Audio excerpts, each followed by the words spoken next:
Today on The Grid, it's a very special day. We have a very special in-studio guest, D. McBurnett, a U.S. Navy SEAL retired. U.S. Navy SEAL is with us on the show. We've got the background story of my and Mr. Kuna's crazy New York, wild New York travel photography workshop. We got lots of prizes. We got lots of guests. The Kuna Man is here. He's not gallivanting for a rare change. He's not in Boca Chica. It's going to be a crazy day, and it all just starts in 23.2 seconds. Let's go! The Grid is brought to you by Platypod, the tripod alternative that is changing the world. Everybody has a Platypod. You should too. Go to platypod.com. Well, hey, everybody. Scott's got a little work to do because we got something special to show you in a little bit.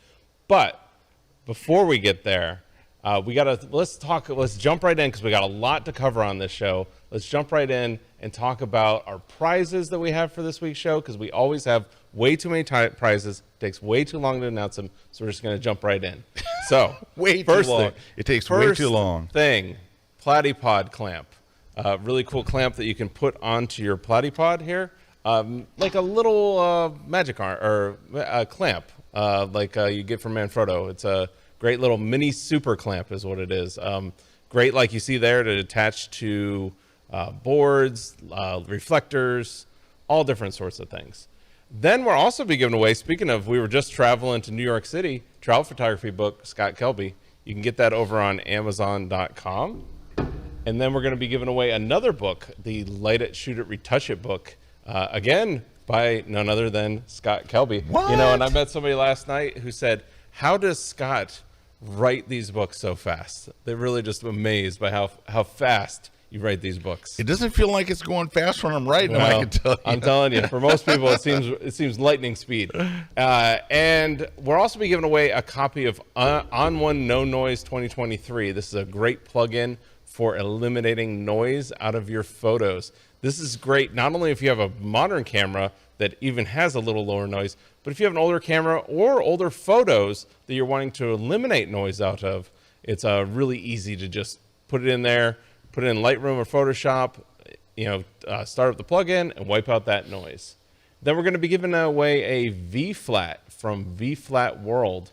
This is for U.S. shipping only. So you have to be a U.S. shipping. You have a U.S. shipping address to win this. And just let us know in the chat if you'd like to win the V-Flat. Everybody's a winner, though, with V-Flat World, because you can get 10% off by using that code KELBY10 at checkout. And Everybody's a winner. I'm almost done. We got a new sponsor. Retouch For Me is giving away the Dodge and Burn app. So you can get that Dodge and Burn app from Retouch For Me, a new sponsor. We'll have some new information from them in the coming weeks. But again, everybody can get 20% off with them over using the promo code KELBY120. And the promo page is promo.retouch4.me. There you go. So. I'm so close here, Eric. So close. Can you stall a little more? What else do we have? Keep stalling, and then, baby. D. McBurnett, our guest that you'll meet in a little while, really cool guy, retired Navy SEAL, has a book right here that we'll talk about a little later. He's giving away 2 tickets to one of his Uncommon Grit events. So we'll have that as well. So now the winner will need to cover their expenses to get to the event, but you'll be able to win 2 tickets. So if you're looking at that and you're like, oh, I'm interested, definitely enter that into the chat. So that's how you enter too. You just tell us where you're watching, if it's either on Facebook, YouTube, our website, anywhere we're at. We're monitoring all those different channels, and just tell us what you'd like to win in the chat, and we will pick at the end of the show and announce at the end of the show the winners. And it's possible you could win it. And it is possible. And it is possible that Scott will be done with his little thing. I had this idea. He always has, and this is usually what happens. There's an idea. It's really epic. It's really cool. But we kind of go a couple minutes late, but it'll be epic. It'll be worth the wait. It's never a couple minutes late, sadly. Hang on. It's a couple minutes. It's a couple minutes. Well, if you get another minute, we can say a couple minutes. All right. Or a few minutes, maybe we should say. Also, I have some epic shots of Eric Kuna that you're going to see today. including, that's Most of the stuff we shot in New York City would be classified in that category. In fact, there was a couple shoots. There was one sunset shoot that was just, it went from this awesome sunset reflections to sunset in all the glass. Yeah, it went night, berserk. and then it turned into twilight night, and then night, and then the moon came up. I mean, it was just all good. everything cool that could have happened happened. Everything All right, I'm cool looking that for could have a happened shot. happened.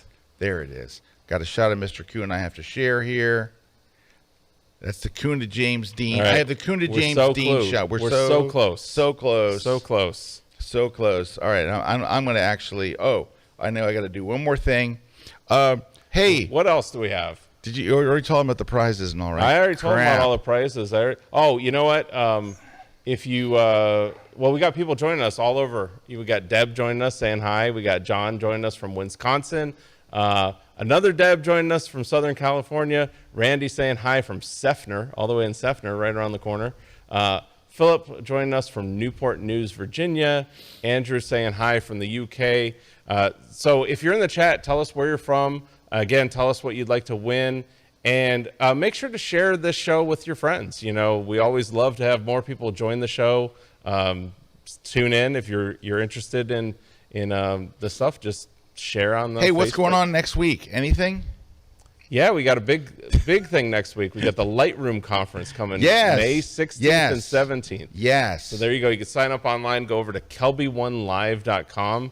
We're going to have 22 classes, a bunch of bonus classes from the sponsors, and you can even interact with the sponsors in Zoom rooms. We have, I want to say this time we're going to have 10 different Zoom rooms. We've got tons of different sponsors, as well as, like I said, all those classes by, I believe, 12 Lightroom instructors. So we got 20 classes by 12 Lightroom instructors over 2 days. And what's great about it is, let's say you can't join for one of those days or all of those days. You can get the replays of everything in the conference, all the classes, for an entire year, so you never have to worry about missing anything. And if you can't get to one track or one class, you always have access for an entire year. Man, that sounds good. Where would they sign up for something so I great? I like this? told them, kelby1live.com. Tell them again. kelby1live.com. You know, if you go over to kelby1live.com, that would be the website you would go to. Is that it? And I think if you really wanted to sign up, if you went to kelby1.com, there'll be information over there to get to kelby1live. That's true. That's probably all true. And I bet if you go over to our social media, there'll be links to it as well. Probably. All right. I might have to actually go to the break to finish day 3. All right. Well, you know what? Let's do this. Let's take a break. Yes. So that way we have a next segment. Yes. We'll take a break, and then hopefully Scott will be done with day It's possible. 3 It's when possible. we get back. It's very possible. I think it's within the realm.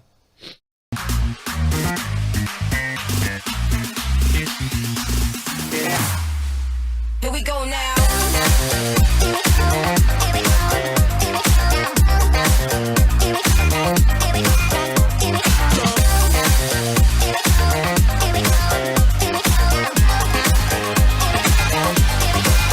we go now.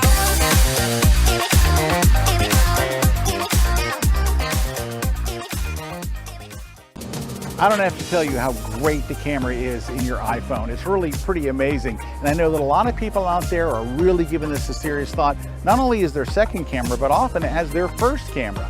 If you're brand new to the iPhone, I've got a brand new course I think is really gonna help. I'm gonna cover 20 different techniques. Stuff that you need to know, stuff to how to set up your camera, how to get the most out of it, and it's really gonna make a big difference. It's gonna make you fall in love. If you liked your phone camera before, now you're gonna love it. We're gonna cover a lot of ground. We're gonna be on location. We're gonna have a lot of fun. I hope you come and join me, and it's exclusively here at Kelby One.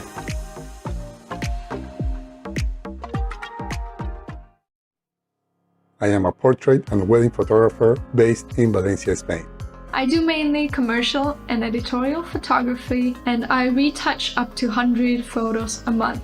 We shoot almost every day for all kinds of clients, such as commercial, beauty, and fashion. And we retouch our work more often like every other day. I used to spend over 1 hour for one photo. If we want professional results, we must remove skin blemishes, do micro dodge and burn, highlight eyes, whiten teeth, and even reduce wrinkles in clothes. And this can easily take me up to 2 hours of work for each photo. So when I saw that there's a plugin for Photoshop that helps you retouch quicker, I was eager to get my hands on it. I read many feedbacks about it, and I found a lot of positive reviews, which made me to consider buying my first plugin. One of the challenges we have at the end of a session or wedding is to achieve an edition in our photograph that look natural. This is where retouch for me has become a game changer. I love the feature that you can pick how much effect it has on your photo and you can adjust it accordingly to your style. I saved a lot of time and always end up having amazing result with my work. I am extremely happy with the quality. Now I am more efficient and have more time to spare with my family. This segment of The Grid is brought to you by B&H Photo, the professional source since 1973. All right, we're back. And Scott's still frantically working on this We're going to go. presentation. We're going to go. However, we are going to go in just a second here, and then we'll finish the rest later at the end of the show. All right. But it We'll was come back. it was an awesome. It was a great idea that came in too late. Yeah, awesome time last week though. I'm still trying to recover from the amount of shoots we did. We had way too many shoots. No. Way too many shoots. No, we had just the right amount. Everybody who attended said we had just the right amount. It just felt like we were constantly shooting. We put the work in workshop. We did. We absolutely If you want to did. work, you come to Scott's workshops. Yeah, it's not a photo tour. By No, any yeah, means. that's what. And I could see where there are people that like I just want to go, lounge around, but that's not what we do as photographers. We work. Yeah, good All right. images don't come out from just passively doing it. You have to actually All right, work you guys at have my screen? Okay, so here's the story. Whew! All right, so Eric and I did a travel photography workshop. I'm doing 3 this year. I did 1 in Lisbon. Eric and I did this one in New York. And then I'm doing 1 in London in September. And so I thought it would be cool to kind of take you through what we did each day, just real quickly, because Eric did a great job of taking a lot of behind the scenes shots. I grabbed a few, not nearly as many as Eric got. He did a great job in getting behind the scenes. He did on a nearly Cheeky Nando level behind the scenes. But I thought I would take you through what the experience is like for those of you who hear Eric and I talking about this stuff all the time.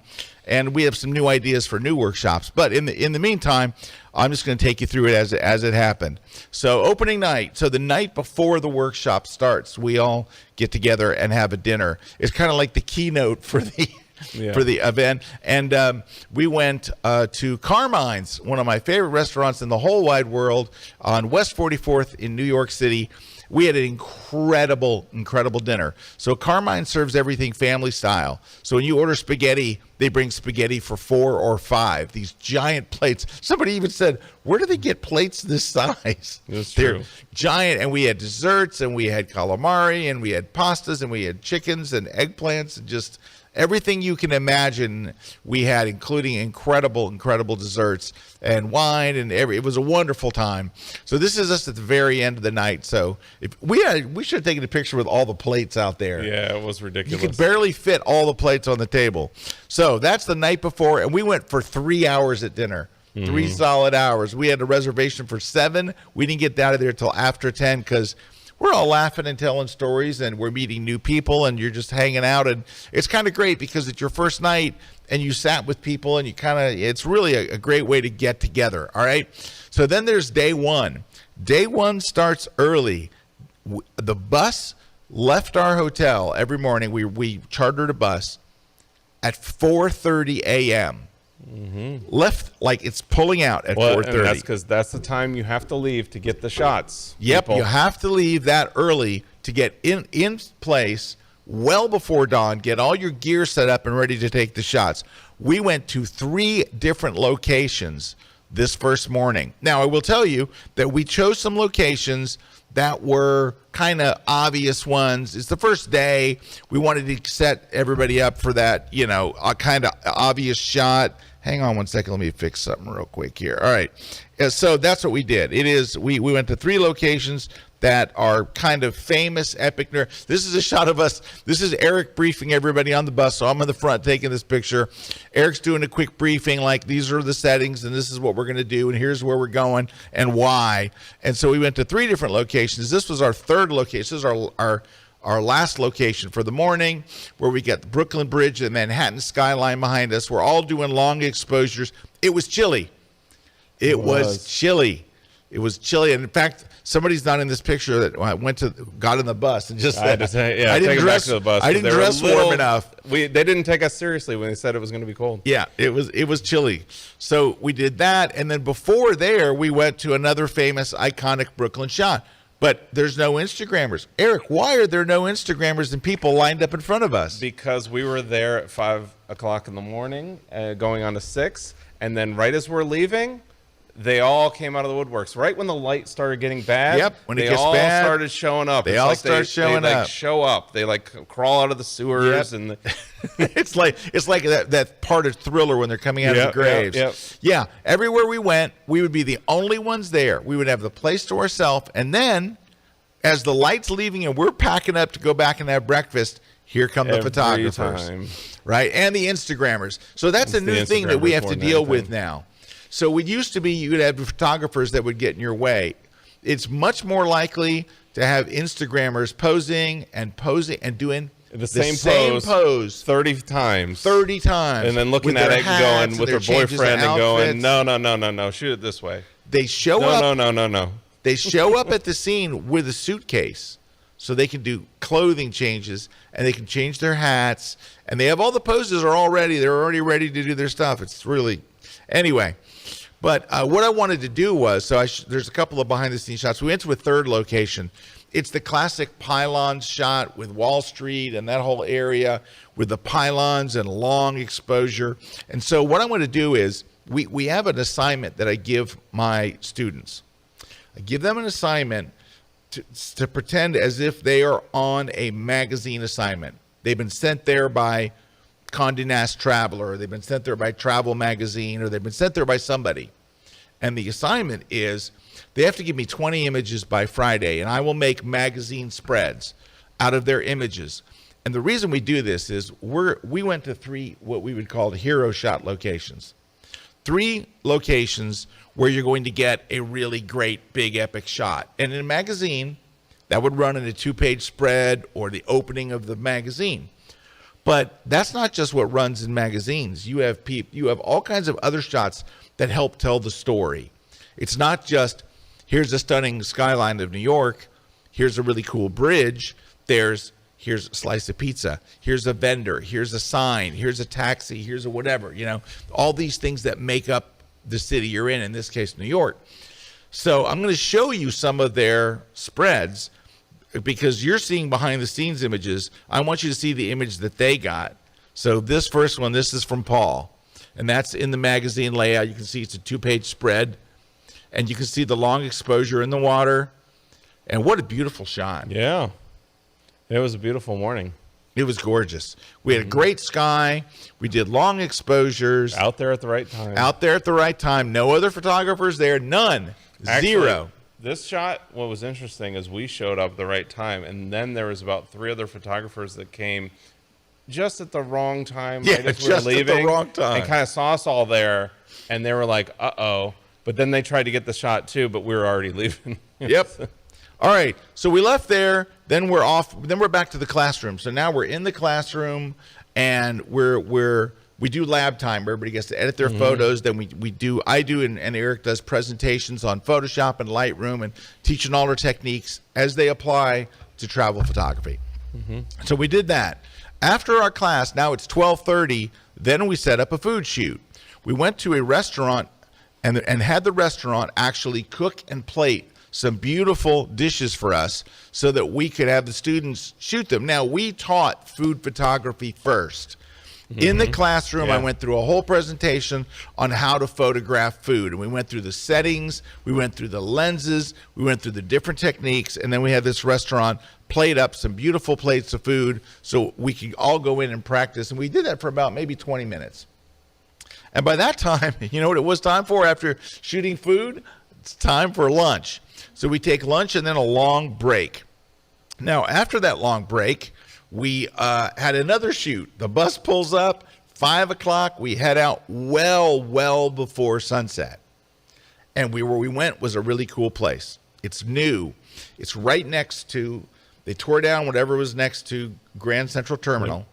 They built a 90, almost 100-story building called One Vanderbilt. And at the top is this thing called One Summit. Summit One. Summit One, thank you. It's the most amazing observatory, and here's why it's so amazing. You don't see these views of New York because everybody goes to either One Rockefeller Center, Yep. where Top you of get the the rock. top of the rock, great place, but everyone's been there for 30, 40 years, or the Empire State Building, which I don't like the Empire State Building. Why don't I like the Empire State Well, Building? because you never get the Empire State Building. Because you in never the get shot. the Empire State Building in the shot because you're on it. Or you go to One World Trade Center, which you get a completely different. Those buildings are far away. Far away. It's nice, but it's not my favorite view. This place is my favorite view because it's views you've never seen before. You're actually above the Chrysler Building. You're actually above it. It's amazing. And you're kind of looking parallel to the You're looking Empire parallel State- to the. Empire So State what I Building. did was I knew we would be shooting through glass. It's 3 stories of glass. So what I did was I bought everybody in the class a thing that goes on the end of your lens that is for shooting through glass. It cuts all the reflections. So it looks like this. Take a look. You just put it right on the glass. And it cuts the reflections and stuff like you cannot believe. Yeah, so they're just gone because you just put it up against the glass and that takes all those reflections out. Now, here's what, because this place is it is an entertainment, an evening of entertainment. Yes. It's not cheap to get up there. They even charge you $10 more to go at sunset. Sunset, yeah. But we had to be there at sunset, so we did it. Anyway, but I'll show you what it looks like. It looks like this. This is a behind-the-scenes shot. It's crazy. It's just but the whole thing, there's all these different things to do. There's glass cubes that stick out from the building. I mean, it's crazy. But I want to share like a view you're not going to see. Take a look. This is one of my students' spreads. Look at this. Yeah, and that's just something That's you through the don't glass. see. It's also a good composition or framing. Like with the top of the rock, you're over a little bit, so you're kind of shooting straight on. This one, you kind of get the Empire State Building and then the World Trade Center behind it and downtown behind it. It's a good, I think that good was composition. That was from Emory. Great shot there. Pardon me. And then here's a great shot. This is from one of the students. This is from Rodolfo.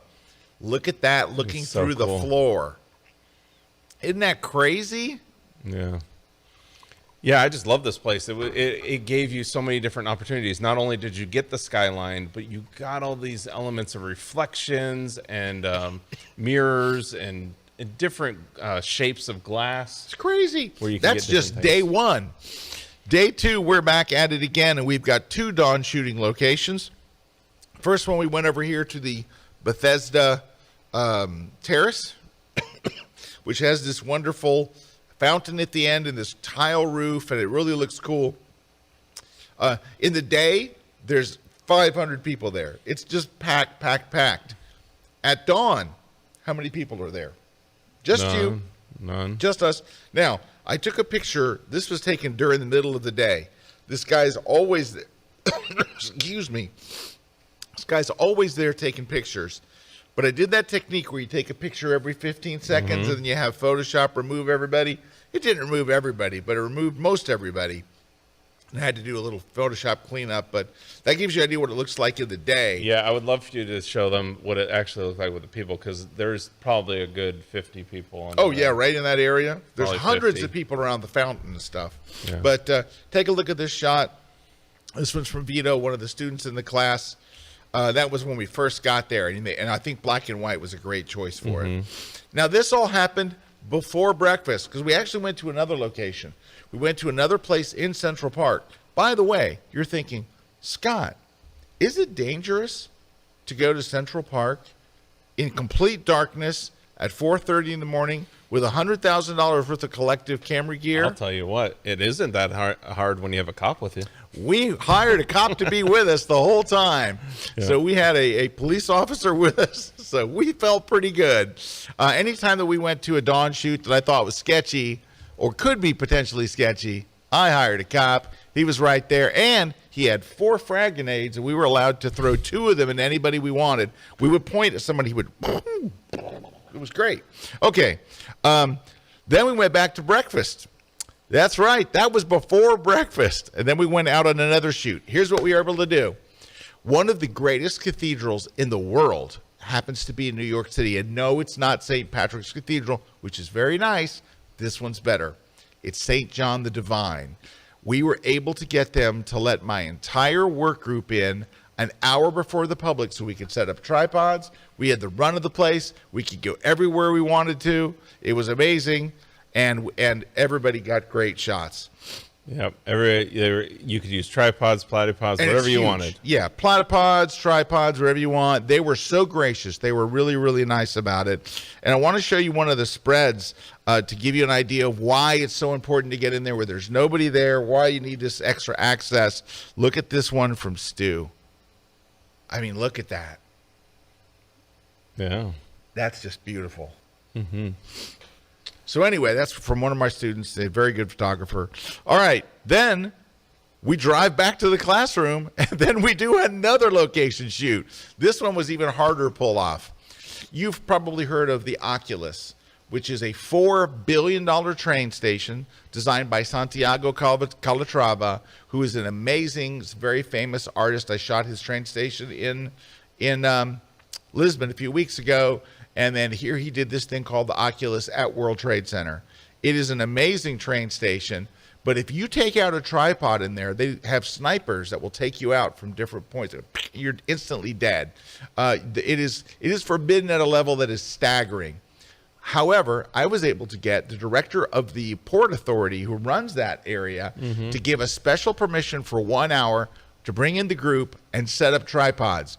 Security could not believe that we were granted. It actually took us a long time. I had a written permit, and they had to call everybody. They were like, no, they did not let you set up tripods. Oh, but they did. They let us not only set up tripods, but go anywhere on the main floor we wanted with all our tripods. Now, I'm going to show you just a handheld shot of what it looks like so you have an idea. This is a iPhone shot. And see the people moving? That's the iPhone's built-in long exposure. Long exposure, yeah. All right. And then I got a good shot of Mr. Kuna. There it is. That's a pano. That's an iPhone pano. But one of our students really nailed this shot. And now this is at the other end. So we're at this end. He walked to the other end where you actually go down to the trains. Path to get and on the path one of to our Jersey. students, Tim, just killed it. Look at this shot. Now, that's done with a mirrorless. That's not an iPhone. That's a mirrorless shot. Beautiful composition, the movement of the people. He just nailed it. But he wasn't the only one. Look at this shot. This one's from Michael, which was just a really unique take on it because I've seen a lot of pictures of the Oculus, and I thought he killed this one. This was really, really, really good. All right. Hey, Mr. Kuhn has got a picture of the other place in Central Park we went that morning. Can you look at his screen? Can you hit F real quick? Yep. That was that other place we went. So it's got the Ghostbusters buildings in the back, and it's got a castle, Belvedere Castle, in the front old castle. with long exposure water in the front and all, and nobody there because it's early. All right. So we go back to the classroom. Then what do? We get on the bus, and we go to a fashion shoot. All right, so I hired a studio in New York City, 22 floors up, overlooking the Empire State Building. Beautiful daylight studio. Why did I order a daylight studio? Here's why. Because there's 12 of us in the class, and Mr. Kuna and I. We're not shooting, but the students are. If I did something with the strobe, only one person at a time could shoot. Yeah, if I do daylight and set it up right, everybody can shoot. So it worked out really, really great.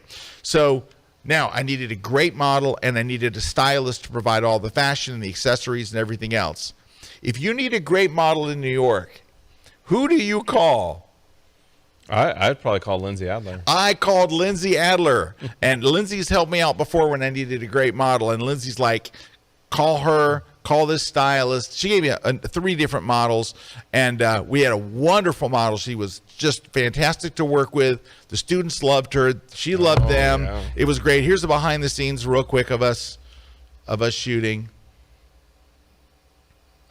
And this is so before the class, I gave a whole thing on how to shoot models and how to shoot people in general. So I did a whole talk on just working with your subject and all the things, the settings, the light, just everything, how to work with the light from a window, all that stuff. So that was first, and then everybody got to shoot for about an hour and a half almost. We did about an hour and a half. We did 3 different dress changes, but I wanted to show you one of the students' photos. This is from the spreads from the magazines. This is from David.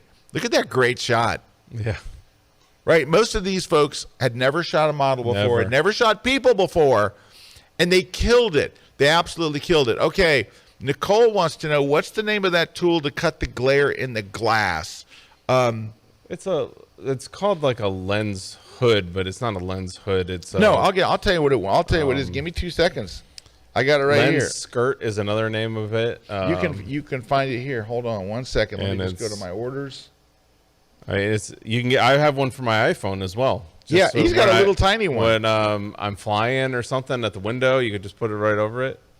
This is it. It's the Easy Lens Hood for Nikon, Canon, Sony, Pentax, whatever. $16. Yep. That's it. That's it right there.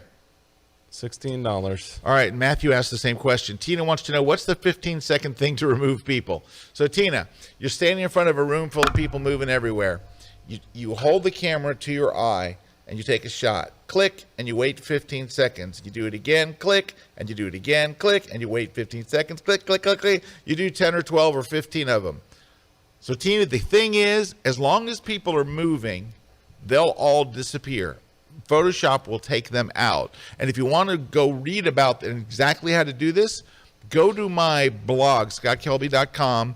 And I think a week ago Monday or 2 weeks ago on Monday, I posted my photos from my trip to Lisbon. And in there, I actually showed the Photoshop settings, how to set it up. But Photoshop will do it for you. You just have to open them all up and invoke this thing. But there's 2 settings. If you don't do it right, it won't work. So, but if you do that, go to scottkelby.com. Go click on my story about Lisbon, and there's a link to it, and you'll find the whole thing there. But that's basically it. As long as they're moving. If someone stands there the whole time you're shooting, they won't go away. All right. We're almost done. Back to our story. Okay. So that was from great shot from David. All right. Then what did we do? That's right. We got back in the bus, back to the classroom to finish up the day. We had so many shoots that day. We're like, we're just going to finish it up in the classroom. All right, that was that day. All right, one more thing I got to do. I can't see my slide thing here. Here we go. All right, day 3. We did something amazing. We slept in. We've been getting up at 4:30 every day. The 3rd day of my workshops, we do not get up at dawn. We just meet in the classroom at 9 o'clock. We do all of our classroom stuff. We do our editing. We do our teaching. We take a siesta, and then we get in the bus. Then we're back in the bus. So here's what I did. I hired a classic 1960s checker cab. We went out and hired this cab, and here it is. That's me shooting the group picture. That's Mr. Kuna's little Pocket Tripod Pro there. With a puddle we created. And there you can see the taxi cab. And we found this street. So I wanted to find a street that looked like old New York. I didn't want to find something that was all new. And so I had to find this street. We found this street. It's near Wall Street. And we were able to shoot with the car in the street for an entire hour. And another car, for whatever reason, never went down this same street. Here's what the street looks like. Scouting it. That's when we were scouting it. And there was probably a car that came about every 7 minutes. There's not one that came that entire hour. That whole time. So this is what it looks like at night. And then I put Mr. Kuna right there under a street light for a James Dean kind of look. These are iPhone shots. These are iPhone. Scouting shots. Yeah, these are scouting shots. We went the day before to scout it all out. So that's Mr. Kuna under the lamp there. Had a couple of students that took really cool. So I love this one from Kathy. She decided to go up close and do detail shots. Detail. And then here's another one from Stu. I love that he got right in there. Yeah, it just looks very timeless. And he classic. got rid of all of the distractions. He got rid of the license plate and stickers and all that stuff. Then we went on the bus to go to another shoot. Because we're crazy. Because we're crazy. And we went across to a location. Tell them about the location, Mr. K. Well, this is near the dueling grounds where Aaron Burr and Alexander Hamilton had their famous duel, but over there in Weehawken. I love this location. This is in New Jersey. This is in New We're Jersey. shooting from New Jersey back towards Manhattan. Because this is a great spot because in Midtown there's so much glass. So you actually get, been there before, and you get this reflection of the sunset in the glass. So as the sun's transitioning, you get these wild changes in light. And then the other thing that we were going after is right after sunset, the full moon was rising. So we were doing 2 shoots in one, where we were getting the sunset transition, the twilight transition, and then the moon rising. And the moon was decided. We did a whole class on photo pills, and that where the moon was rising right over one Vanderbilt where we were that other night. Can I show you a shot from one of the students? Yep. Because Eric calculated all this out and said it's going to happen right here. Look at this. Boom, right over it. Look at that. That's one Vanderbilt. So that is the thing. Sharon asked, can any peon get up there, or is it only something included with the workshop? Sharon, that observatory is open to everyone. Yep. You just have to buy a ticket. It's just not cheap. It's quite expensive, unfortunately. Especially at sunset, it gets more expensive. Yep. It's not. If you have to buy 14 tickets, it's really expensive. But you could just buy one ticket and go up, and it's open to anybody. It's a 3-story observatory, but I want to give them a shout out because it's more than just an observatory. It's a whole entertainment experience. It is an experience. You watch a movie and you see all these crazy things and weird. I don't want to spoil it. There's weird rooms that are really cool. It's really, really, really neat. All right, we have. I don't have day 4. Yes. I'm going to work on that, but we have a very special guest coming up, and we're gonna run over today. So don't worry. The network will not throw us off. But we've got D. McBurnett coming up, retired U.S. Navy SEAL, who's also a photographer, has got a brand new book out, and we're going to have him on the set here in just a minute. So stick around. It's going to get better from here, so don't go away. The nighttime skies, twinkling heavy bodies. It's magical, it's romantic. And the solar winds, they're really singing. Can you hear them? Hey folks, Moose Peterson here. I want to take you to experience and see one of the greatest light shows known to man. Aurora Borealis, or the Northern Lights. Right now they're in an incredibly active cycle. They're absolutely gorgeous, and it's something everybody should experience and photograph in their lifetime. Well, how do you do that? Where do you go? When do you go? How do you bring back that incredible, gorgeous sky, that pulsing green wave? Well, I'm going to do that a whole lot more in this class. I'm going to take you along. We're going to go out there and dance in those lights. And then we're going to come back and we're going to go in the digital darkroom and finish that light. So I want to invite you along on what's going to be an amazing, incredible trip. One of those great adventures and classes on Kelby One.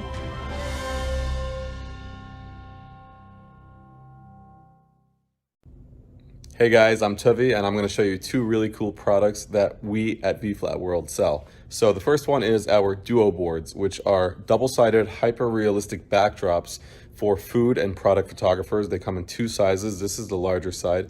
We have all different types of textures and designs. These are some of the new ones that came out recently, and they also, there's a bag option available for them. And our other product, which is what we actually started the company with, it's called a V-flat. It's a foldable V-flat, and it's used for portrait and studio photographers to control light on their subjects, to either add light with the white side or use the black side to subtract light, or even block like an unwanted window light coming in.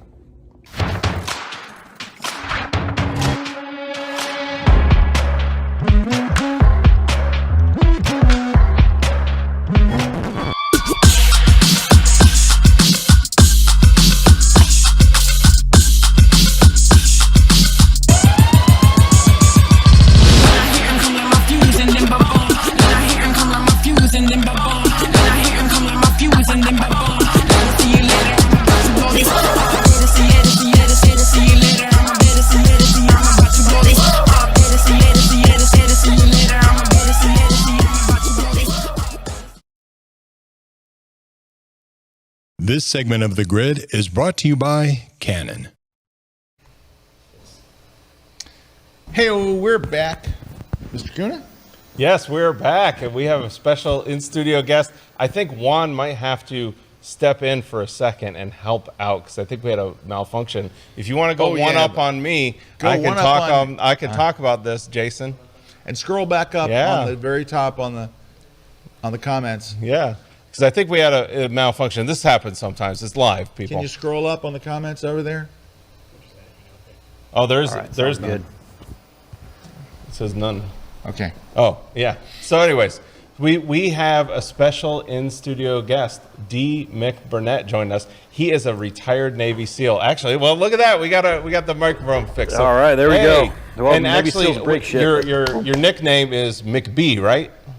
Yes, sir. Thank you. Yes, McB. So that's Let's McB. go with that. All right, sounds good. Let's go with that. Yeah. So you first, thank you for your service. Yes, yes. Appreciate that. I'll just let you know you can do something with a humanities degree. Let's go. Well, there you go. Yeah, I did see. Didn't you went to? Was it Purdue? Purdue. Yeah. I did. So you went to Purdue and then went into the military. Yes. Right? Yep. Yes, So that was your journey, right? It that kinda was. Like the, So you seem like a guy that always takes the easy way out. Yeah. I was like, wow, let's go and do that. And that was, yeah. You know, college was fun, but I have a family lineage in the military. So my great grandfather was in World War I. My grandfather, World War II, he was on beaches in Normandy. My dad, Vietnam, and then there was me on every conflict and war since 1999 all the way to 2018. Oh, awesome. Still alive. There you go. Well, you are a Navy SEAL. Yes, I was retired. You guys are the top of the top. Yeah. So, well, we're just a special batch of crazy, that's for sure. Well, yeah. Well, and that's what I love. I love your book, this Uncommon Grit, and that's what I got to see pictures out of it. I love what you were able to do to capture the training process of the Navy SEALs, right? Because I've seen documentaries and I've seen Hollywood's interpretation of it, but I think getting to see it again, because we're photographers, getting to see it in photos is special because it is such an amazing time. It's one of those things that it's such a hard thing, right? You know, and maybe taking us through like how your journey started with photography, because that's like, how did you get to the point of doing this? Oh, well, you know, what I find fascinating right now is the fact that I'm actually here with Scott Kelby, because believe it or not, you're the one that started me. So congratulations. Oh, there you go. There you go. For any minor little help I had, I'm very grateful. You did, you know. I mean, that's, you know, in the SEAL teams, just trying to bridge version is once you get it through SEAL training, what happens is the central focus is on Hell Week. You think your SEALs after Hell Week. No, that's just when I went through was week 5. That's week 4. You still got 22 more weeks to go. Right. Then you have to go SEAL tactical training. When I went through, that was another 6 months, but now it's SEAL qualification training, which is another year to go. Then you get to your SEAL team, if you made it through all that. Then you have to do a SEAL ULT training, which is a year, and then you deploy. So you're like at 2.5 to 3 years by the time you even get your full burden and go, and you're still gonna lose guys every step of the way. And so that's... How does anybody make it through that? Because we're not smart, Scott. You know, we're no. We're glad to make it through that. You have brains on a different kind of level. Well, I think you definitely are tenacity. Smart because it's the smartness of being able to turn off and turn on parts of your brain that normal people can't. Us normal people cannot take that level of pain. Yeah, it's that level. I mean, you go. I don't know. I have no experience of it. I've just seen it. And you have to have a different mindset. I love that shot. Oh yeah, that was on great deployment. stuff. Oh, Thank man. you. It's the war's between your ears. So you're amazing what you can do if you just if you take a holy potential and just cross the line and keep going. And that's what keeps a lot of people from not graduating and becoming SEALs. Is the fact that they won't. The test is there. It's whether or not you're gonna. There's a line in the sand, and that's your potential. If you want to step over it, then you draw another line in the sand. Your potential. You can keep going, and now if you keep going, you find yourself worthy of your potential, and now you can keep moving on. And a lot of people will not do that because they focus on what's right in front of them rather than that long-term goal. Yeah. So like making it through Hell Week, it's like, you know, all of SEAL training Sunday night all the way through Friday afternoon. And it's like people think about Friday, you can barely make it through Sunday night. And then they think on Friday, then they all quit. It's like, no, it's like baby steps along the way. You know? Yeah, you're just thinking about what's in front of you, getting past that. 100%. Yeah, That's how you do that. And that's true in most of life, right? But then you guys are masters of that. You know? Yeah, we move along in there. It's my buddy Sunshine. That was funny. That dude fell out. Anyway, it's like so. But how I got to this is an interesting. I mean, I don't know how much time we have, but I'll just bridge it down. We got as much time as you need. Don't rush through it. The network does not cancel us. All right, we'll bring in the Traeger grill. Let's start. Let me tell you. Let's go. Well, as I deployed, I did like 4 or 5 deployments back to back when I got through SEAL training, and I was at SEAL Team 2, SEAL Team 4, small sim with SEAL Team 8, and then I ended up what's called a seashore rotation. So you're supposed to be in the Navy. It's 5 years deploying, and then 2 years where you have an advanced duty station where you learn instructor. It can be anything from sniper school to breacher school to SEAL qualification to mobility to SALC to assaults, anything that you really to amplify your skill set and then teach other platoons as you move along in the SEAL teams. And it's funny because I got to go to military freefall school after graduating military freefall JM and military freefall. What is freefall? Yeah, you're jumping out of an airplane, Scott. Oh, God. 17,000 feet. You want to go? I know you do. I'm scared of heights. I don't want to go 2 steps on a ladder. I'm not jumping out of a plane. I'll try anything once. Yeah, I'll try anything once. I just saw you guys in a building that was like, how many stories up was that? Yeah, and Eric will tell you how uncomfortable I was. He's kind of like uncomfortable out there on the edge, and you know, well, I'm like, see, whatever for the That's shot. behind glass. I'm like, I'm not jumping out. Here's the thing, though. You're not really afraid of heights. You're just afraid of falling. That's it. I'm afraid of the sudden stop at the end. Yeah, the sudden stop. Sudden stop. It's not the fall. It may hurt, but there's a parachute involved, so you're totally good, right? But I made it through freefall JM school because I was a leadership position. Well, I got to go to this school, and the Navy's, the Army's notorious because it's an Army school, notorious for their proud failure rate of military freefall JM because they had the school. The Navy didn't at the time. But I made it through, but unbeknownst to me, but beknownst to them, is if you make it through, well, we're going to send you out there to be an instructor because we need the bodies because it's a ratio count. So every Navy instructor out there for SEAL teams, they get 2 students per class. And we got to push the numbers up. So I was like, oh man, I graduated. So a bridge story, that's one of my favorite photos right there. I was the only one on earth that can do it. We'll talk about that later if you want to. Yes, we want to. So I get out there and I make it through advanced military free fall, get all the qualifications. I got students, but I was, believe it or not, a bigger guy. So I got the last sticks. So we're talking student rosters from 50 to 55 to 60. And there's 10 classes a year. And so by the time I went up there with my students, the sun was already up. And so it's like, all right, well, which is normal. But then one day, weather actually came. This is Yuma, Arizona, by the way. So, you know, great landscapes for everything. Our stick didn't make it through because there was actually rain the day before it got canceled. So I'm actually the first stick out in the morning. And I'm like, whoa, this is weird. I got to go up first. And so C-130 goes up. And I've been here for about a year. I haven't gone out first yet. I'm always in the back. And as soon as that ramp opened, I'm looking out and I'm like, oh man, just standing over the ramp, just like, man, look how cool it is. There was like blues, there was yellows, there's vermilion reds, and the sun was like peeking up, and there's all the beautiful colors that the morning has. And I'm just standing there and I'm like, man, this is freaking awesome. Look at that. And I'm looking at my student, he's looking at me and he's scared. He's like, you don't want to jump. He's like, we're at 16,000 feet. Jump master's like, go. And I'm like, God, someone should take a picture of this. Are you taking a picture of this, dude? Man, this is cool. I don't know how to take pictures. Oh, by the way, go. Sack me. He's like looking at me going, what the? And he jumps out and I follow him. I just pull him parachute and run down. I was like, man, this is, somebody should take a picture of this. You know? Mine would be called The Moment Before I Died. Yeah, exactly. And you can put it on the casket then. Yeah, Scott's casket. Like, never got the shot, but we should have got it. Yeah. And that's what started my journey. So I want to learn how to take pictures. But at this point, no one was taking pictures at Yuma Military Freefall School, and I don't think drop zones weren't taking pictures either. Okay. And so I decided, well, I'm going to learn how to do this.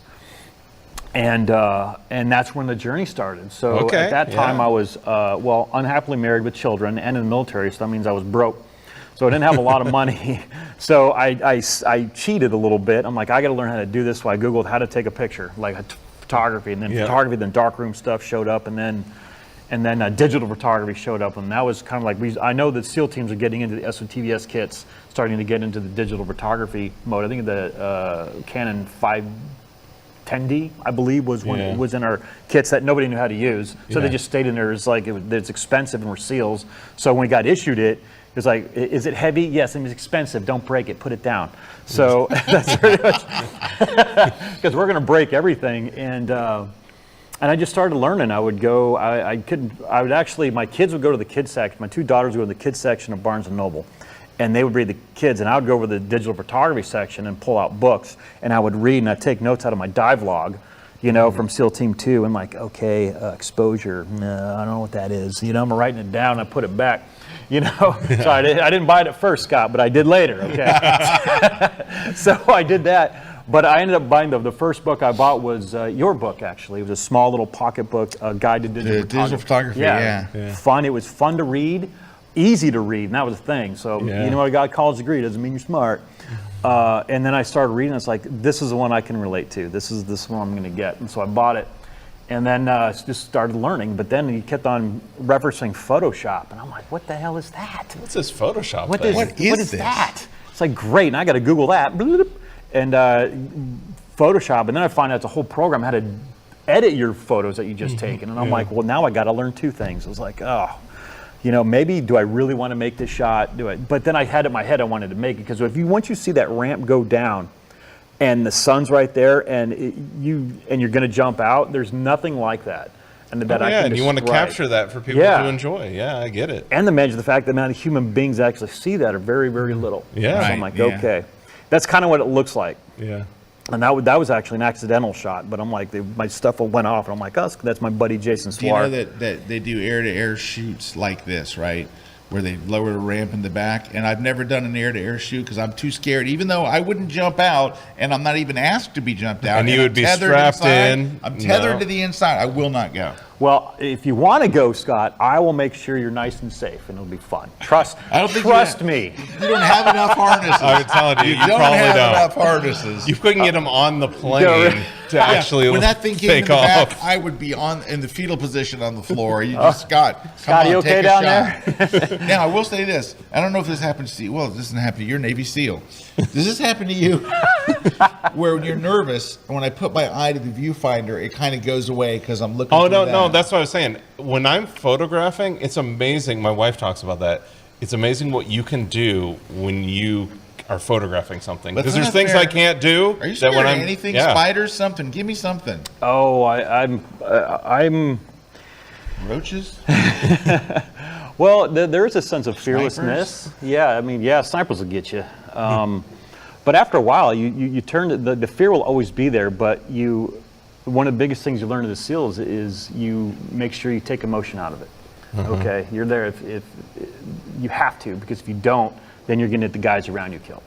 And so you just have that's kind of like the mindset that you have to go through.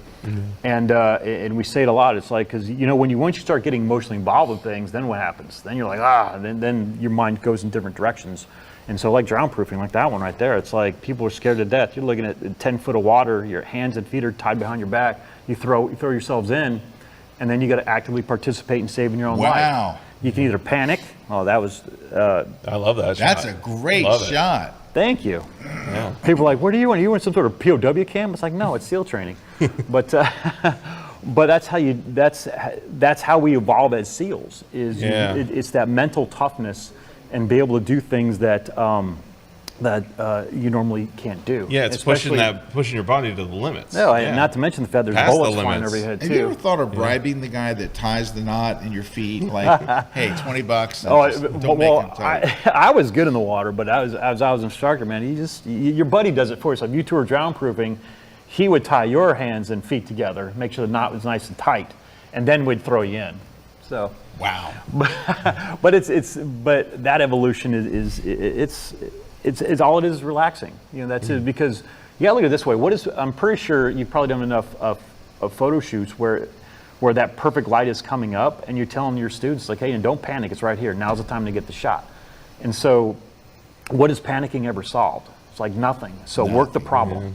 Work what you have with what you got right now, and then take emotion out of it. So have you applied a lot of this same thing? Because, like you just said something like, well, I love how the Navy SEALs, like you call it, the evolution. And you're stepping through. Yeah. Have you applied a lot of that to your photography? Oh yeah, it seems like it would be transferred very easily. Oh, we have. Right? I have all sorts of things that my photography journey has been. It's, that's the thing. There's no final destination to it. Right. It's just because that journey was so. The man who loves the journey, the man who loves to walk, loves that journey more than he loves the destination. Yes. And that's what photography has really done for me. It's just all these other wonderful things that have happened with it along the side. I mean, those just like small accolades and small little victories, but I don't know where the journey is going to end. It just kept going, and I can't. The stories that I have are just crazy. But going back to what we were talking about real quick is I'm starting to now I have to learn Photoshop and photography, and it's like, well, this Kelby guy keeps popping up everywhere. Let's see what he's Kelby guy. How is this guy? Love that guy. So I'm in the airplane, so I'm starting to take notes, and I have like these index cards, and I'll like Photoshop. Okay, now get the menu items. Like, okay, edit, and I write down one thing under the edit menu, and then put what it is, and then what it does on the back of the card. And so I have these back in the C-130 in my jumpsuit. I'll have them right here, and I'm sitting with my students, and they're like a little shaking, like Poodle's about ready to poop a peach pit, and I'm sitting there going, okay, all right, adjustments, here we go, all right, bam, and then that's how I would study. And then I had the book into digital photography in my jumpsuit as well. And sometimes when at 654, once a student pulls, this shoots good, I'll pull mine out, but I'll have a point in there that I want to look at. And I'd put a paper clip and I'd pull it out and I'd get toward the drop zone and I'll just read while I'm like underneath. Reading books. Yeah, then I'd probably get to about 800 feet. I'm like, okay, and land. Then keep going. So I guarantee you, you're the only book on the planet that's been at 16,000 feet being read while I'm coming down under parachute. There you go, claim to fame. Wow. There you go. I do parachute nightly in Call of Duty Warzone. Oh, there you go. Because you do have to parachute in. Yes. And I'm uncomfortable with that. I'm holding a controller in my house. I'm like, ah. Yeah. You know that I'm not kidding. Sometimes in the game you have to get near the edge of something, and I can feel tingling. I'm playing a video game. That's why I'm so impressed with everything you say. I'm just like, holy cow! It's like, thank God there are people like you that can do these amazing jobs because they're obviously very necessary to keep our freedom. And the way you've documented this brings it to life in a way. I mean, I've seen a lot of photos that people have taken over the years that were in the military, and these are among the very best I've ever seen. These are phenomenal. You're killing it. Yeah. Well, I'll be honest with you, not just because I'm here, but you're the big reason for it. You know, it's like when you're teaching photography or you're showing people how to do things, you're just not like, hey, this is how this works. It's you have some students out there like, okay, and this is what I came up with from those years of learning with you, being on your books. I went to 2 Photoshop World Conferences, both in Vegas, I think 2007 and 8, I believe. Oh yeah. You were jamming out. That was pretty funny. This afterward dinner. You guys are playing your band. That was actually fun. The midnight donut thing. That was actually fun. Midnight Madness. So we've met before, but I was just starting. I was like, man, this is cool. But what I loved about that journey too was the learning process. It was so much fun to learn, but how it got to this point where we have that book, and I said the only SEAL ever to do it. That's it. There's none before and none after that got to do that. Not that I screwed it up. It was just like, oh, they weren't expecting that. That what I can tell you. They weren't expecting that. Is how it was done. How I wanted to see it, and how a lot of it you'll see is black and white, because I wanted people to see. I wanted you to look at as if I was a student. You're a student looking out at everything else going around you, and it was never in color. It was if you've been to San Diego before, you know the mornings are always that June gloom. Yeah. You know, it's Yeah. always gray, and you always have your eyes shut. You always have snot bubbles in your nose. You have tears coming out of your face. So everything's kind of blurry. Everything's kind of not a lot of So color. when you're taking these pictures, you're doing your work. You're doing your work as either as an instructor Mm-hmm. or as a trainee or whatever, and you're just doing these. Wow. You're not. That's not your job. Like you're doing it. No, well, it is, but it isn't. So actually, that photo is actually kind of that's actually a that's fun cool. photo right there. That was it was my job. It's like, hey, we're going to task you with doing this because we're building a new advanced training building for all the buds and SEAL training down the way, and and they wanted new updated photographs, and my name got known for things what I did with Active Valor. And my name came up. I was like, well, we'll just have McBee. We'll just make a mistake. This is my last year and a half in the military. So I'm like, all right, well, usually you transition out and get your medical done and everything else. Like, yeah, I'll do that. And so we'll still be instructors, you know, but then I was like, but I kind of cheated a little bit. I'm kind of like a cheater, okay? Because I knew where to get the shots, I knew how to get the shots, and I knew when they were going to happen because I went through buds. So I had to I know how to get That's it. not cheating. That's cheating. That's not cheating. Oh my Yeah, that was gosh. No, cheating. that's what makes great photography No. is knowing your subject. We talk You about knew this. your subject We talk so about this well all the time. You knew your subject so well. It comes out in the I photos. knew it. I was like, comes I out It in really the photos. does. Because we can hand you all the gear and go shoot an Yeah. NFL game. But if you've never shot football before, you don't know Yep. where the receiver's going to be. Yep. You don't have any idea who the most likely person to catch the pass is. If you don't understand the game, if you don't know, and the pros know. So what you did Yeah. was not cheating. I can what tell. you did was what we tell people to do all the time. Yeah. If you know the subject, your chances of getting the fantastic shots like you've done here Yeah. go through the roof. That is Yeah, you part can of see the it thing. that you've anticipated. Look at that You're one. anticipating the shots. Like Yeah, that's the overhead only way to shot. get them. You have to know that that's coming. Do you have an Yeah. overhead shot of that? Do we have the overhead cam? No, that's they've got it in there. Oh, okay. Yeah, that was Yeah. That's look at that. Yeah, he was Gasping Ferrer. He was doing a. And your not black time. and white conversions are beautiful too. Thank you. Like you nailed the post on this. Yeah, I forgot to tell him how to do that. His name started with an S. I don't remember that guy, but kind you're of showed me how to killing do me. that. These- But it's the these truth, are- though. these are- well, you're very kind, but my gosh, this is next level stuff you've done. Oh, yeah. I appreciate Now, it. Cheryl Havlicek wrote, I bought his book and Oh, it is Texas amazing. He was at Texas school last year and signed the book and gave a speech that brought tears to my eyes.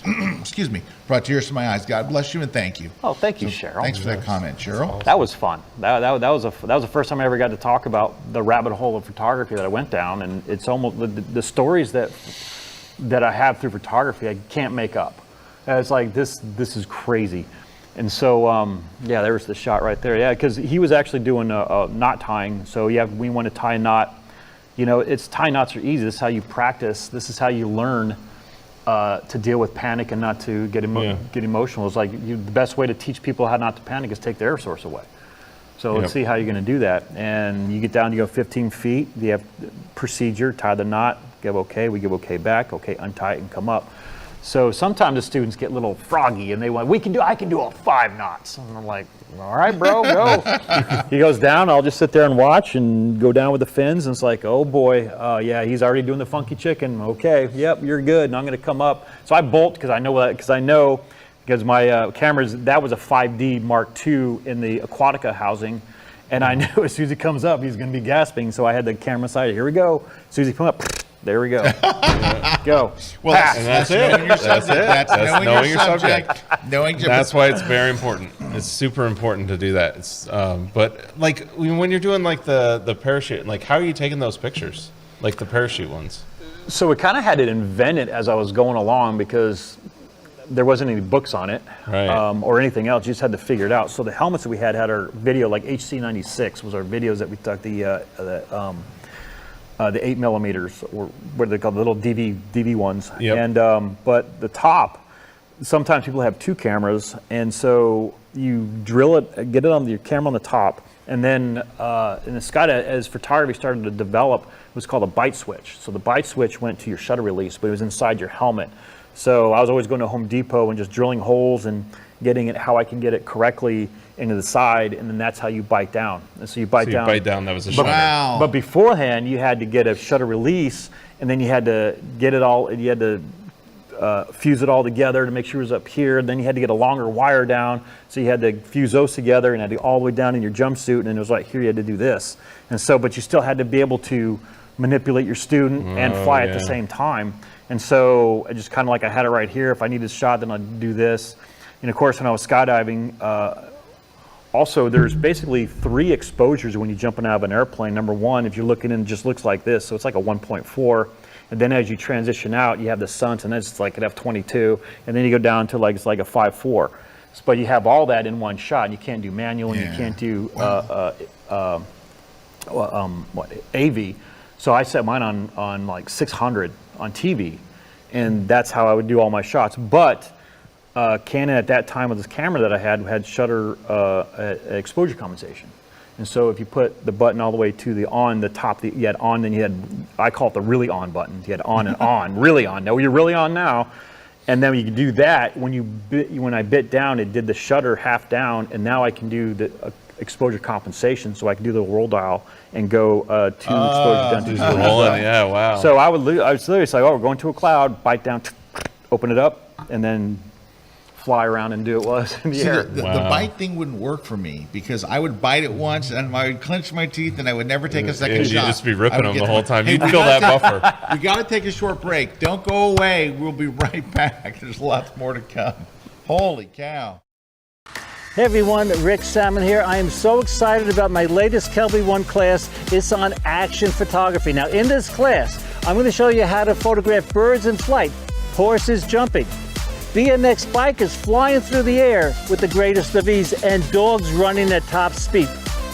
The class is jam-packed with tips, tricks, and techniques that you could apply to all types of action photography. And of course, I'm going to cover all the different lenses that you could use to tell your story. Now we're going to keep the fun going in the studio where I'm going to show you some photo processing techniques. My friends, please join me for my latest class only on KelbyOne.com.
This segment of The Grid is brought to you by Platypod, the world's most compact tripod base. Hey, we're back, and yeah, you got a tip. I went like totally blank. Okay, here we go. Would be a great time for a Photoshop tip.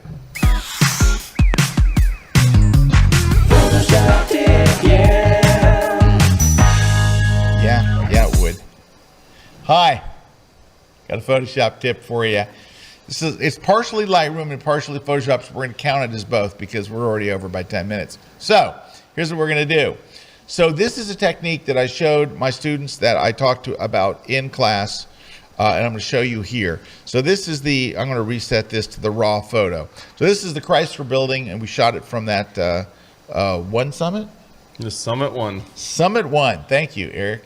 May I call you Eric? Yes. Oh, thank you. All day. All right. So step one is to do this.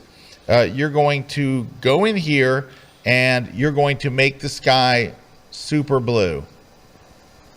And this part, I wish I could give credit, but it was a photographer that was shooting in Dubai, and he was showing how he makes the sky, everything look futuristic by making it blue. Because the black sky at night is just kind of meh. It's just, it's like a solid black sky, meh. So we make it super blue. So that's step one. I'm going to hit auto here, so we kind of, wow, we're like super blue. All right. Yep. So what you're going to do, you're going to go open that in Photoshop. So we can just do that if you want. Just press Command E on Mac or Control E, and it's open in Photoshop. Go back to Lightroom and take your white balance, and this time go way over to yellow, and maybe even a little some pink in there. All right, because you want that warm version of the same shot. It's got to be the same shot. So press Command E, and then it takes that over to So we've got a Photoshop. warm and a cool. We got a warm and a cool. You take the warm and copy, select all, which is do a simple copy and paste. And it's of course it's the same photo, so it's going to fit perfectly. Right. So look over here on my layers panel. You've got the blue copy on the background, and you've got the warm copy on the top. So here's what you do, and what you're trying to do is to get a blend of these two together. Mm-hmm. So what you do is double click directly on the thumbnail, this thumbnail right here, double click directly on it. And it brings up the blend if sliders. You're going to go to the top slider, and this next part is critical. You're going to hold the Option key if you're on a Mac. You're going to hold the Alt key if you're on a Windows PC, and you're going to drag this slider. Now, holding that Option key splits it in half, and you're able to bring the blue over and keep the orange at the same time. So that's the key. Now, we have one more step, but do you see how we have the orange and the blue together? Like orange highlights, blue cool shadows. Yes. Yeah, that kind of thing. And so, and you can try all the others. See if you can get a little more blue over there, something like that. And the last thing I do is I merge these two together into one. And then when I go back to Lightroom, so to go back to Lightroom, you would save and close. And it'll head back to Lightroom. You can close the other one too. All right, and I think that's it right there, isn't it? Yeah, that's it. Yep. All right.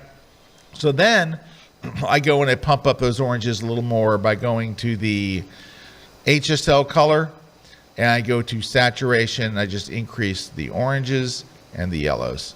So you wind up with this kind of very, very blue look, but if you just do the blue, everything turns white. All the windows turn white. It lights turn white, yeah. Right. And now it's always a little bit overexposed at this point, so I bring the exposure back. Now, the interesting thing about doing cityscapes like this is the highlight slider now controls the lights in the buildings. So if you want the lights brighter, you use highlights, or the lights darker. You basically have the light switch. So I like to crank them up a little bit, and there's your final image. Very cool. Versus where we started, which was, that's not it. And boom. Well, that's the copy here. We got to get back to the original, wherever the heck it was. Well, there's one I did. Yeah. Original. So anyway, you don't want the very blue with white.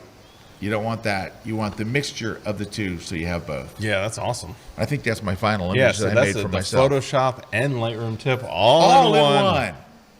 All right, let's get back to McBee. That was cool. That's like Neo Tokyo stuff right there. Yeah, right. It's like Tokyo Drift. Okay. Yeah, man.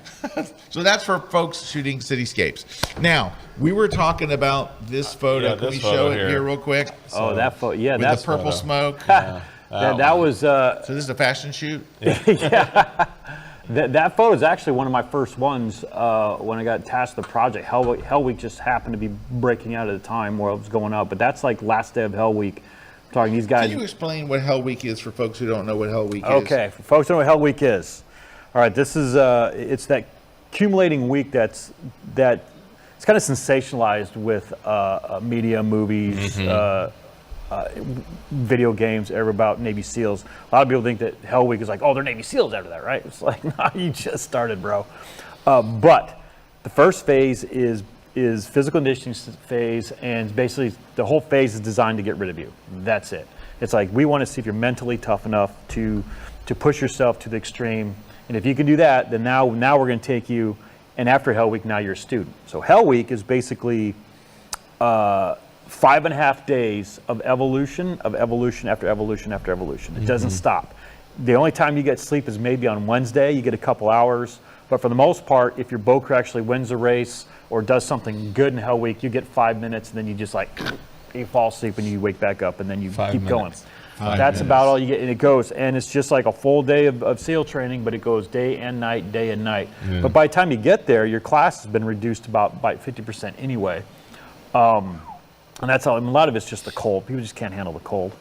But now we have Hell Week to see how far you can go. Remember, we're just seeing how far you can go, how mentally far you can push yourself to the brink. And most people don't know what it is. They don't push themselves. And that's what Hell Week designed. So by the time you get to Friday, you think it's Friday, you're chafed all over. You're basically a walking Reuben sandwich. Your skin flesh is under your armpits, neck, between your legs. Just chunks of your skin is just falling off. You're swollen. But you keep going forward because you don't know when it's going to end. So that's the mindset. It's like, I'm going to go to the end or we're just going to keep going, or till the mission stops. And by that time, you'll have maybe 12 to 15 to 20 guys left, and then you start with about 180. That's the average. So you started with 180 guys, and you're down to how many? The average is about 20 to 25, if that. Some less, some 12, some 10. You know, but that last day of Hell Week is, we call the demo pits, and you're out there. It's just this big fenced in. There's this gross swamp there, which is full of nasty seawater. And then now we put them in a battle scenario. We had to get up through the beach, and then you got to go through a series of obstacles inside this pit. And then we throw smokes at them. We got blanks going off. You know, throwing flash crashes at them. You know, but we want them to organize and see if they can still have good discipline and order. See if they can make calls. See if they can tactically move around. And that's the whole point. After 5.5 days, most of them are like, you know, they're in a fifth dimension. But that's what that's for. And we throw the smokes to confuse them. And that just happened to be purple smoke, which was kind of fun. And that student right there, he was like, he was actually going in a circle. And my buddy Nick, who's one of the other instructors, I was like, oh man, this is going to be a good shot, because that dude don't know where he's going. So I plopped down on the ground. I was like, throw another smoke. And he goes, hey, McP, watch this. He pulls out 4 smokes. He pops them all, and he's like, boom. And he goes, is that enough for you? I'm like, that's overkill, Nick. I know. Now we have to find him. You know, but what's cool, because we don't know where he is at this point. We're like, man. But what was fascinating is this head just popped out. Yeah. And he took this big breath and he sucked it in, just like that. You see, he sucked in the smoke. So you see it. If you zoom in, you can actually see he's got the whole breath in. And I was like, oh boy. So then I take this shot, and then I got me, and you know, he exhales it. The next shot, he exhales it. You know, which not as cool as that shot though. But I didn't want to put him side by side. But he exhales it, and then he looks up, you know, and then he keeps going. But you can see the look in his eyes, man. That's the eye of the tiger right there. It's like this dude is. Look at the eyes. Yeah, he's just like, coming at it. He is like, I'm gonna keep going, and that's the look that you want to see. And that kid, he got done, and I think he was at SEAL. I think he was at SEAL Team 1 or something. When he got done, but we still communicate to this day. And when he graduated BUD/S, over a year and a half later, I printed out that print on a medal, and his family was there, and I gave it to him. And I submitted that to National Geographic for their World Photo Competition, and it was a finalist in it. Wow! So yeah, congratulations. That was my fan. I didn't win anything, but it was cool to actually get these emails from National Geographic saying congratulations, you've been picked to be a finalist in that category. Wow! So that was cool. That was it. Wow! But that was a fun shot, and just each photo in there has its own little story. You know, I got 3 photos in there. It was like as soon as they saw me, as soon as they took the picture, they quit right after the photo. Done. And then finally my instructor friend's like, dude, do that more often. Come on, let's get him. You know, it's like not where we actively wanted to quit, but it's like, yeah, I don't know. It's like I got really good at taking photos of guys and they'd quit right after the photo.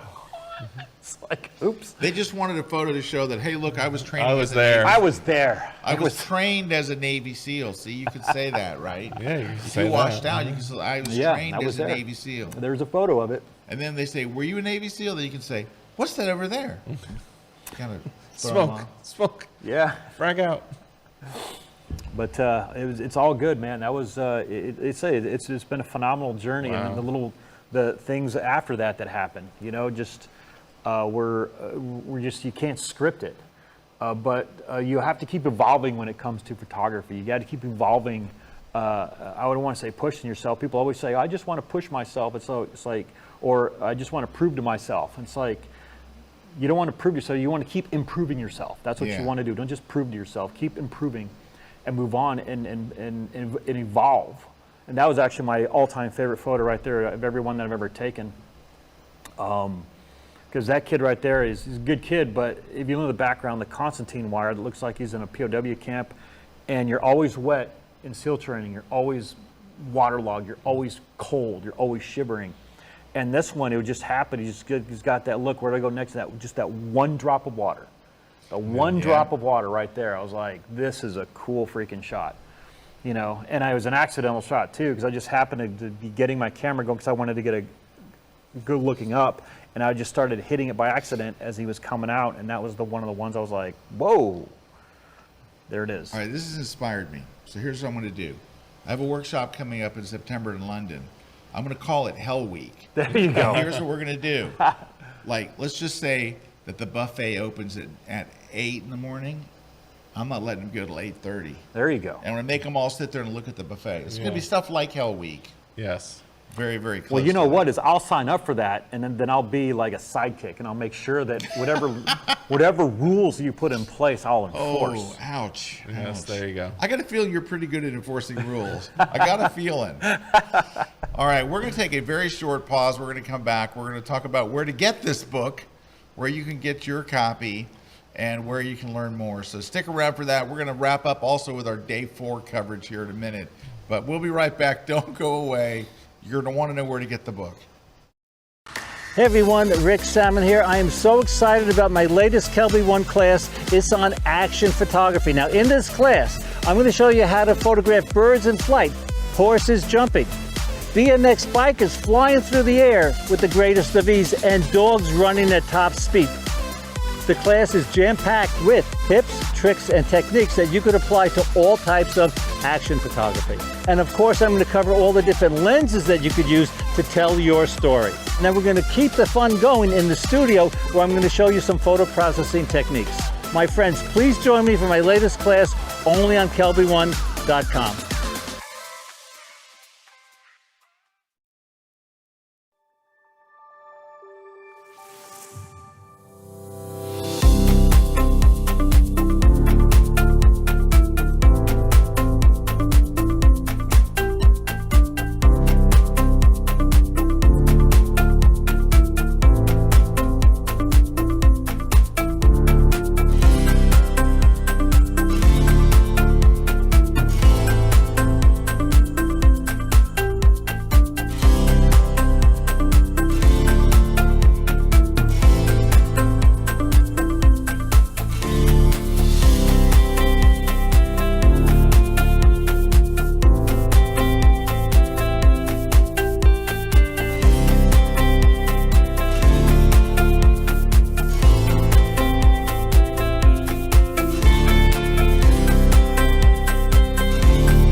This segment of The Grid is brought to you by Platypod, the world's most compact tripod base. Hey, well, we are back. All right. Where can people find this book? Where can they find this book? Oh, I'm sorry. You can find it at these fine we're stores. back. No, is there an online place they can buy it? Do they go to the Amazon? Where do they get Yeah, it? they can.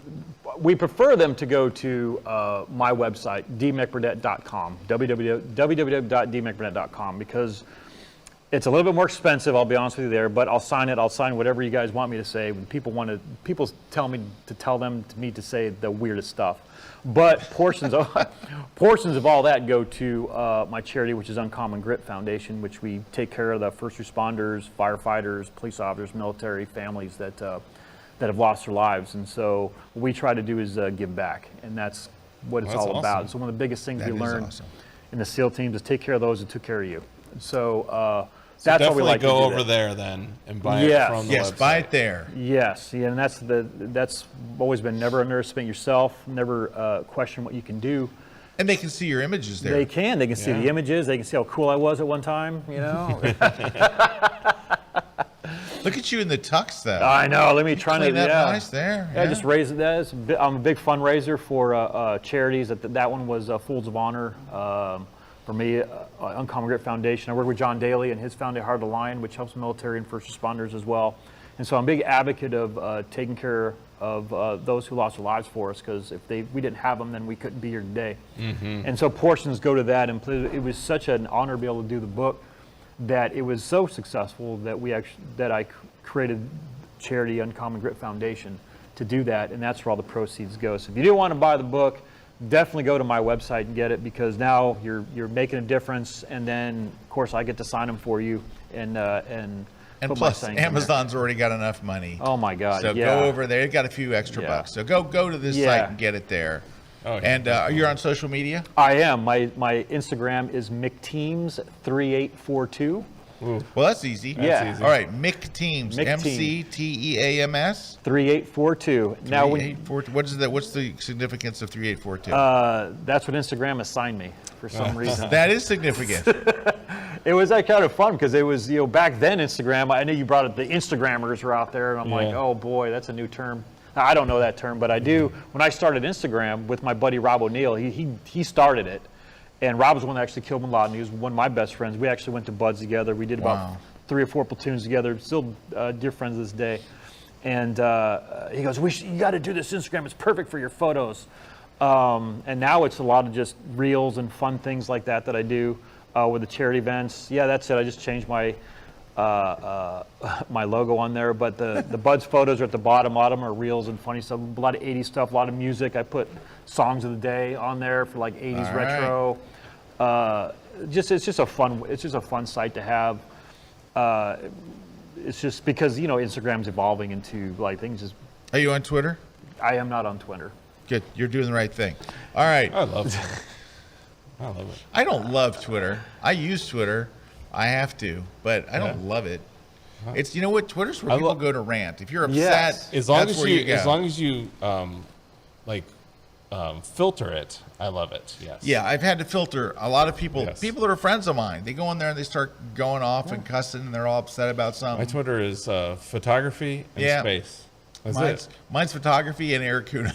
Well, I can always know what Kuna's doing.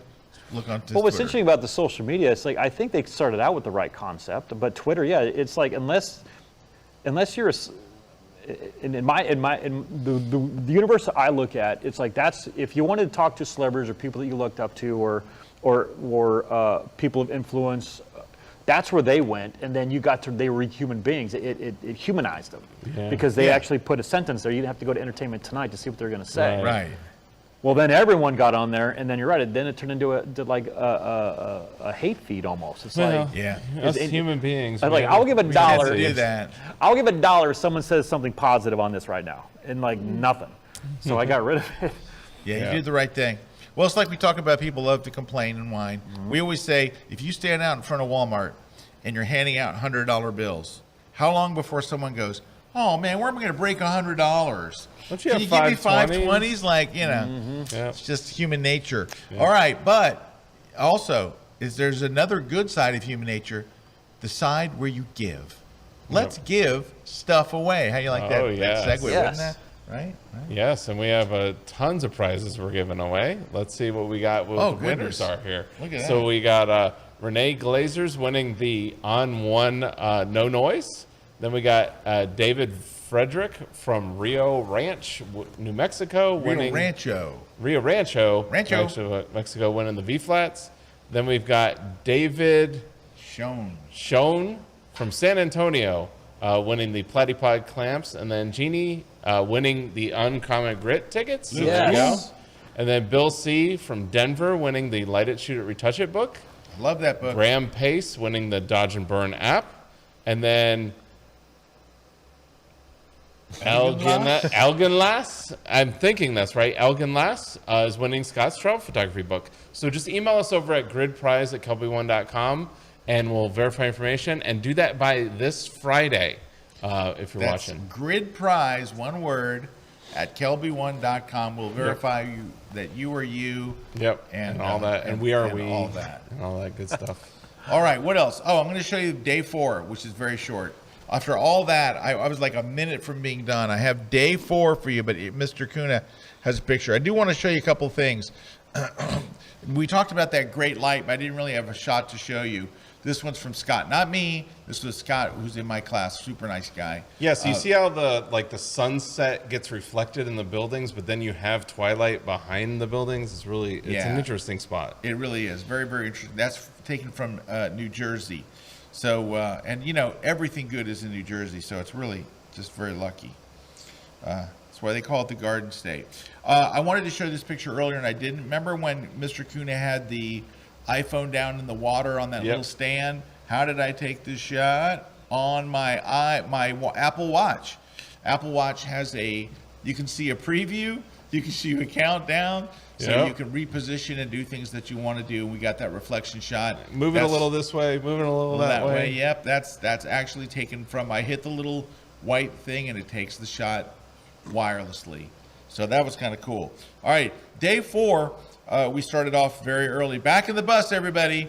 It's 4:30 in the morning. We drive back to Jersey, but to a different location because Mr. Kuna, in his research, sorry, I lost my, Mr. Kuna, in his research, found a spot where you could shoot the Statue of Liberty and get the Empire State Building and some other buildings compressed in the background. That's it right there. So that's to get that shot from that location. However, Mr. Kuna, hero that he is, actually, we went there and scoped it. You could shoot it with a 200, but maybe a 400. A 400 would be better. A 600 would be optimal. Yeah. So we called our friends at B&H. B&H called their friends at Sigma, and Sigma delivered a case of 600 millimeter lenses, and then we got adapters from B&H so our students could shoot on 600. So thank you to Sigma for making that available and delivering them a big case of them, a big rolling case of Nikons and Canons. No, they were made by Sigma, but they were Nikon compatible. Yeah, Nikon and Canon. And Canon compatible with the right mounts, and then we had brackets for anyone that didn't have mirrorless, and they were able to shoot and get a shot like his. And let me show you how far away you were. You're going to go, yeah, you needed a... So there's... That's actually one of the students on the 150 to 600. Yep, the 150 to 600. Thanks to our friend. You're having to shoot over the barbed wire, which makes a nice foreground. Yep. No, but we shot over it. And you're seeing these shots now, and you're like, we just saw a bunch of shots from a Navy SEAL. Well, these are stupid. These are New York. There was no threat to your life. Because we had a cop with us. And, you know. Anyway, so So after that, we shot at dawn. We came back. We're in the classroom. We pick a best picture of the week. We have everybody does a voting, and we choose the best picture. They win a beautiful award. It's really nice, you know. And then we went to another shoot. Yeah, because we didn't. Do you have shoot any shots enough. from that? Give me 1 second. I have one. I actually do. We got talking. I didn't throw it in here, but I've got one right. This one. I've got. Well, we have a behind the scenes shoot too that you have. Mr. Kuhn has got a very nice, take a look on his screen. He's got a very nice iPhone shot, right? iPhone shot. Take a right look. there. Yeah. Yep. There's iPhone that. shot. There's that. There's his office. So There's this is book. the Morgan Library. Morgan Library, yeah. So we brought the whole crew to the Morgan Library, and we were able to shoot in there. It was very, very nice. It's a beautiful. Yeah, You've it's a never beautiful seen place. it is pretty stunning. And I've got one more shot I'm going to show you. There's another iPhone shot where I just got right up next to the glass. To Like get a this one reflection. right here. This was inspired by Mr. Kuna, look at that. who showed us this reflection shot. There was a glass case there, Yeah. and he put his iPhone right on there, and boom. you can see it better now. Here we go. Oh, I guess you are seeing it better now. All right, and then here's a behind the scenes shot as well. Is that the Ark of the Covenant right there? That's the That's arc. really that's cool. the arc. That's where they found it. That's where Indy put it. But anyway, we were able to shoot in there, and it's just beautiful. And we left there. We went to a rooftop bar, and we end the workshop where we all have a great lunch together, and it's fun because again, it's like the opening night dinner. We're all just sitting there talking about photography and our lives and everything else, and it's a wonderful way to wrap up the workshop. We had a great group of participants this week. We had such fun people. Everybody was so looking out for each other and not getting in other people's ways. Everybody got along. We had a late night pizza party where we're all up editing till midnight and stuff and having pizza. We had a wonderful time, and I'm very grateful to everyone that came. If you want to go to one of these workshops and experience something like this, but maybe like in London or other places, go to scottkilbyworkshops.com, and at the bottom of the page, sign up for the early notice. And I'm about to send out the early notice here for London. So there's only 7 spots going to be available for this one because 5 people that have been to other workshops said, I'm going, save my ticket. Yeah. So there's only going to be 7 spots available when it comes available. And the first people to know are people that have been to my previous workshops. Mm-hmm. The second people to know are the people on this list where we're looking at this page right now. And then tickets will be available soon, probably within a week for this one. It'll be me and Mimo Madani in London. Swing in London. There's where we are. All right, McBee. Yes, Thank sir. you very much for being on the show. Oh, Thank you for my your service. pleasure. That was great. You're Yes, sir. a great photographer. You're an inspiration, and you're a cool guy. Oh, thank you very So, much. Thank you for being on the show. Oh, it was an honor to be here. It's the biggest honor to me was to meet my mentor. And it's like, Oh, you're killing me. There should be no Navy SEAL where I'm their mentor. Trust me. I couldn't have done it without the ease of how you wrote books and how you made it for. Thank you very much. I'm so serious. appreciate it. I'm looking at your book and I'm seeing Yeah, this it's amazing work. And for any micro little nano part of that I am thrilled and honored Yep. beyond. You can't even. As an educator, that's all you ever want is the people that read your books to take great pictures, right? Yep. Eric and I will tell you when we were looking at the pictures that our students took this week, like Yeah, it we're was looking at their nice. magazine layouts and we're just like, man, these people killed it. Like everybody in that class got great shots. Yeah. Everybody, everywhere we went, they were killing it, and they were so into it, and they were doing everything. And it's just for Eric and I, like if we walk around and we see bad shots, we're like, oh, we're not doing a good job. no, we're doing something wrong. But we look on their screens and we look at their work, I and was they're like, doing yeah, great stuff. they're We're doing like, a great this is job. awesome. It makes the whole week Yep. fun and everything. So thanks to Absolutely. all of you. Thanks to our sponsors. Thanks to my crew here. Who went over by 40 minutes, so it's a little long for them. Hey, next week we won't be here. I blame McBee. There it is, I yeah. won't be here next Totally. week. Yeah, next week we Next got the week's Lightroom Lightroom conference. conference. So we're gonna apply these minutes to next week. There you go. Thank you guys. Thanks for let Eric and I share our workshop with you, and we will catch you guys week after next, where we'll have some topic. Probably what? Blind critiques. Yeah, we need to do those. It's time. See you in a time. couple weeks for the blind critiques. Take care, everybody.